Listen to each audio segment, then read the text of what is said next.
Hi, I am Joe, an artificially generated newscaster, and here's some news from the cyber world. Hewlett-Packard Enterprise, a business-oriented counterpart of the consumer-oriented HP, has been hacked. The company disclosed a massive breach which began in May 2023 and ran for almost half a year.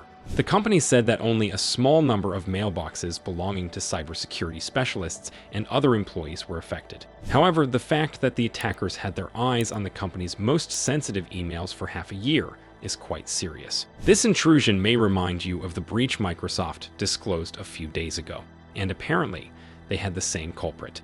HP said the attackers were Cozy Bear, a Russian state-sponsored hacking group known for attacking Western IT companies and essentially being an arm of the Russian Foreign Intelligence Service.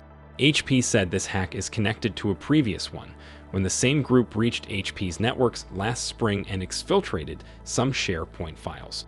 Apparently, they persisted in the networks ever since, which is not a good look for HP at all. Talking of Russia, the Australian authorities announced sanctioning Alexander Ermakov, a Russian hacker reportedly responsible for the attack on Medibank.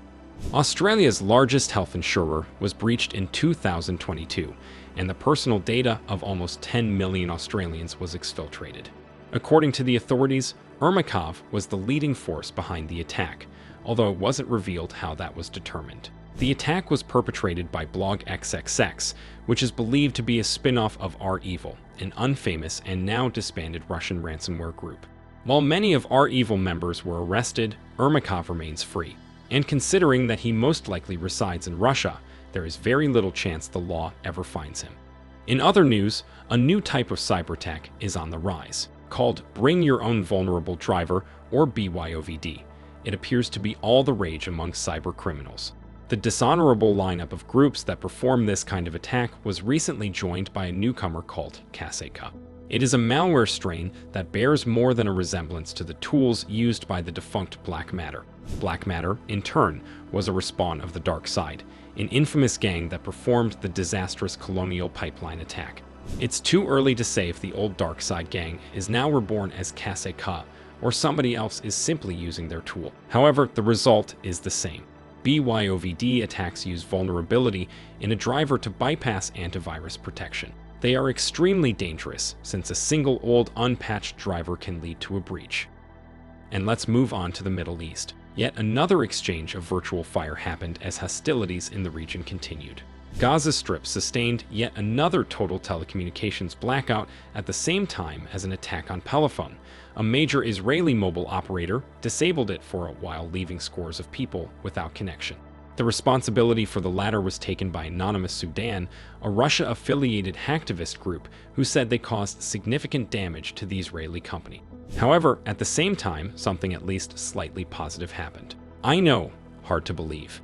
Google said it will invest $8 million in the region. Half of the sum will go towards Israeli and half towards Palestinian IT companies, kickstarting a bunch of startups. Needless to say, this will probably not stop the ongoing war, but at least there's something. And let's end on a bit of a different note.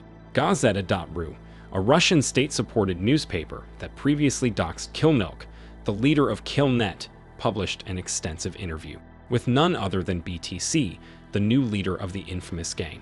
Killnet's leadership changed last December, soon after the doxing. It was followed by a massive scandal, as is usual for similar groups.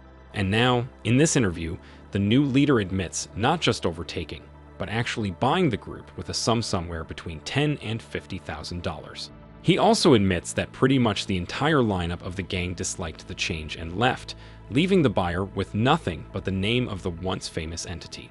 Considering that the Killnet's Telegram channel is now just a stream of advertisements, rants, and calls for funding, it appears nothing is left of the former gang. However, BTC still claims that it is they who performed the attack on Kyivstar, the largest Ukrainian telecom provider, and this claim remains as unrealistic as ever.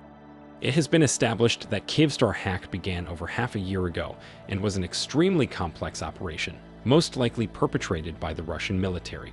So, although BTC most likely agreed to conduct the interview for publicity purposes, by revealing all of that, he also put the last nail in the coffin of Killnet.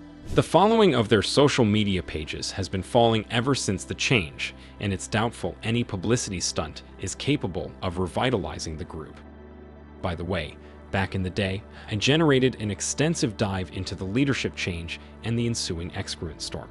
It is as relevant as ever, so check that video out, and see you in the next one.